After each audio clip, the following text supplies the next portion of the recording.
Once you've gotten used to a ketogenic diet, you're going to want to push your results to the next level. So if you've got your grocery list and your meal planning under control, then it's time to start thinking about intermittent fasting.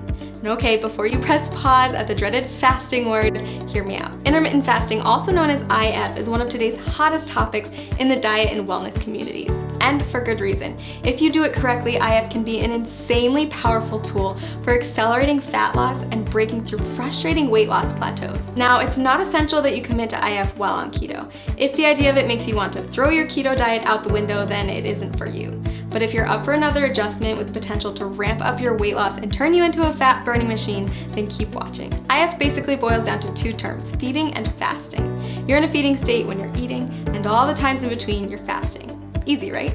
Okay, so here's the deal. There's several different methods for fasting, and you get to choose which one works best for your lifestyle. Most people find that at least one of the following is compatible with their life and fits well into their daily routine. Option 1, skip meals that prolong the time your body's in a fasting state. Most people choose to skip breakfast or lunch. Option 2, rely on the eating windows method. This approach involves eating between a 4 and 7 hour window every day and fasting for the rest of it. Option 3, not for the faint of heart. Your third choice is to commit to a 24 to 48 hour cleanse. It's more of an extended fast, and I don't recommend it if you're just getting started with IF. So how do you know which option is best? If you're just getting started with fasting, option 2 is probably the way to go. We found that restricting yourself to specific eating windows tends to work well for new fasters. For example, tons of people have tremendous success only eating between 5 and 11 p.m. And don't forget that the time you spend asleep will account for a chunk of that time. Let's take a closer look at how it works.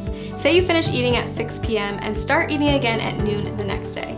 That means you fasted for 18 hours and eaten for 6. In other words, you've achieved an 18-6 window. If you finish eating as early as 5 p.m. and don't eat again until noon the next day, then you've fasted for 19 hours and eaten for 5, or you've achieved a 19-5 window. You don't have to adhere to IF every day. You can try it out once a week at first, listen to your body, and then add in more IF days over time. So why does IF work anyway? The first and simplest reason is that our bodies can only take in so much food at a time. If you're someone who struggles with overeating or snacking out of boredom, IF can help to drastically cut those extra calories and keep you within your limits for weight loss. When your body's in a fasting state, it will begin to break down stored fat to use as energy. So if you're following a ketogenic diet, your body is already mimicking a fasting state since it's relying on fat, not glucose, as its main source of fuel. Just make sure that you're still hitting your daily macros and getting enough fat when you're in your eating window. If this sounds overwhelming, don't worry. We've got a tool that builds intermittent fasting into a keto diet regimen customized for your needs and goals. Click the link below this video to discover your personalized plan. And keep in mind that the benefits of IF go far beyond weight loss. After all, there's a reason why every wellness community is talking about it, and why thousands of today's top performers have made it a part of their daily routine.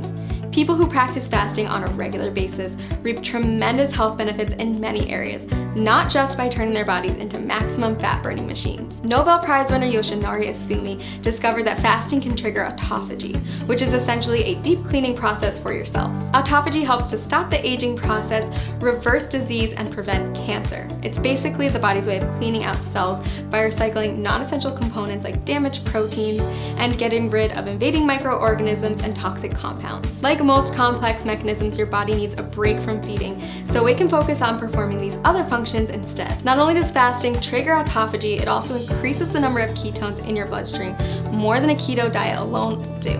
When you start practicing IF, you may find yourself more focused than usual. That's because your body is running on ultra premium fuel. If you're on keto, you may have already experienced this heightened mental clarity. So consider adding IF to your routine, a way to get more bang for your buck, so to speak. Lots of people ask me if they can do IF if they're avid exercisers. If that's you, don't worry. Countless studies have shown that intermittent fasting is compatible with fitness routines and can even result in higher metabolic adaptations, improved muscle synthesis, and even better response to post-workout meals. So is IF right for you?